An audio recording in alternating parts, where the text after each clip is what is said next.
Большинство тех, кто впервые сталкивается с психическими расстройствами, в первую очередь обращаются не к врачам-психиатрам, а как раз-таки к целителям, к колдунам, к молдо, к знахарям, где над ними проводят различные обряды.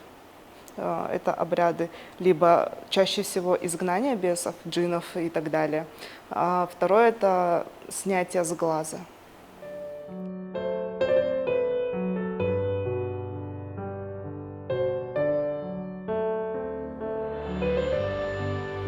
Так скажем, способ побить камчой и опустить холодную воду, либо облить водой, это одно из самых таких, наверное, наиболее безопасных, потому что к нам обращались пациенты, например, поступила пациентка, при осмотре у нее было обнаружено на спине кровоподтеки, а в области живота колотые раны. То есть, когда мы начали уже выяснять и допрашивать более подробно, выяснилось, что ее привезли куда-то, ее связали, ее избивали.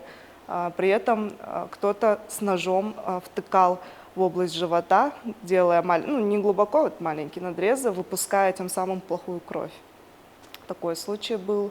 Был случай, когда кто-то, тогда нам рассказывала мать пациентки, без ее согласия, несмотря на ее сопротивление, родственники также увезли ее дочь. Там некоторые люди с помощью тока пытались изгнать, вылечить ее, и в итоге пациентка лишилась зрения.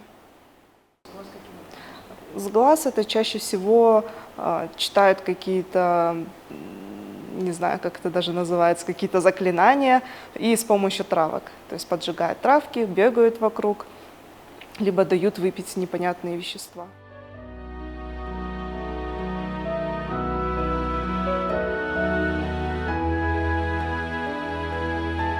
Это, во-первых, наносит не только физический вред, но и огромный психологический вред для пациента. То есть ему и так плохо, у него и так психическое расстройство. При этом мы еще и больше, точнее, они еще больше его калечат психологически. И туда уже добавляются какие-то тревожные расстройства и депрессивные расстройства.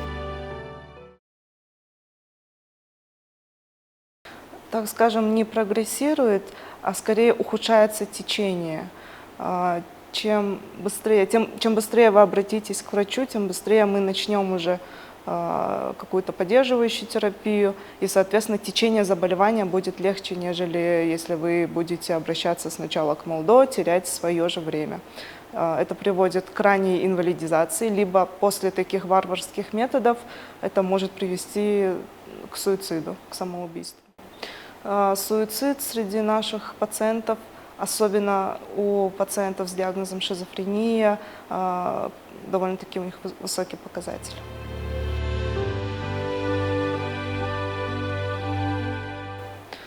На мой взгляд, это из-за воздействия как раз-таки фильмов, сериалов, книг. Плюс долгое время психиатрия, наше расстройство, они относились не к области медицины, а к чему-то такому мистическому. И лишь, это относительно недавно, относительно новая наука в медицине. Из-за этого, из-за того, что люди, это культуральная особенность, многие из нас, особенно в нашей стране, очень верят в существование джиннов, в существование всяких вот таких вот магических существ, не знаю, как их еще называют, домовые, дьяволы и так далее. Ну и малограмотность населения.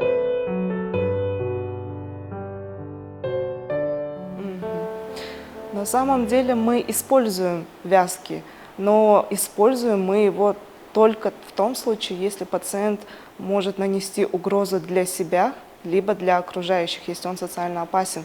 И мы используем его на тот момент, пока лекарство не подействует. То есть обычно это вот первые часы при госпитализации. Но всегда это мягкие вязки.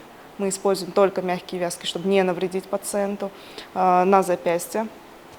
При этом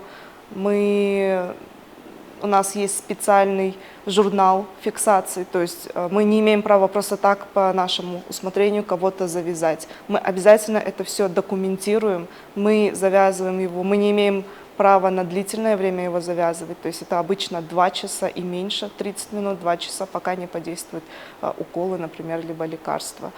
Также насчет того, что пичкаем лекарствами, к нам поступают пациенты с агрессией. Чаще всего у нас закрытое отделение, именно я рассказываю сейчас больше про закрытое отделение. К нам поступают пациенты с агрессией, в психозе, суицидники. Поэтому мы используем, так скажем, лекарства больше седативного спектра. Из-за этого в первые дни у них могут быть побочные эффекты в виде заторможенности. Отсюда и пошел миф о том, что мы зомбируем.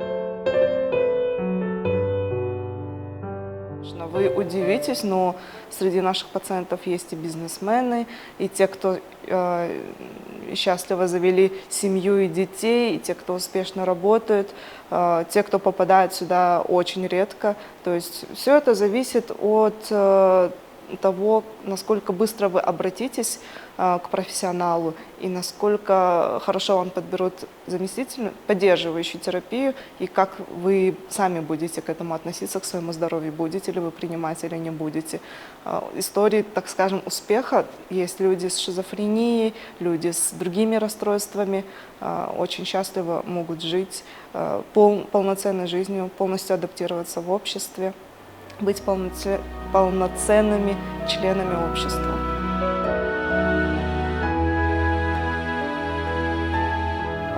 Я бы, наверное, дала такой совет. Если вы видите, что ваш родственник стал меняться в поведении, и если вы заметили, что у него появились галлюцинации, он стал разговаривать сам с собой, он начал высказывать какие-то странные идеи, то в первую очередь обратитесь к нам, нежели к знахарям. Туда вы всегда успеете обратиться. Так что подумайте о себе, о своих родственниках, подумайте о своих близких и, пожалуйста, не занимайтесь самолечением.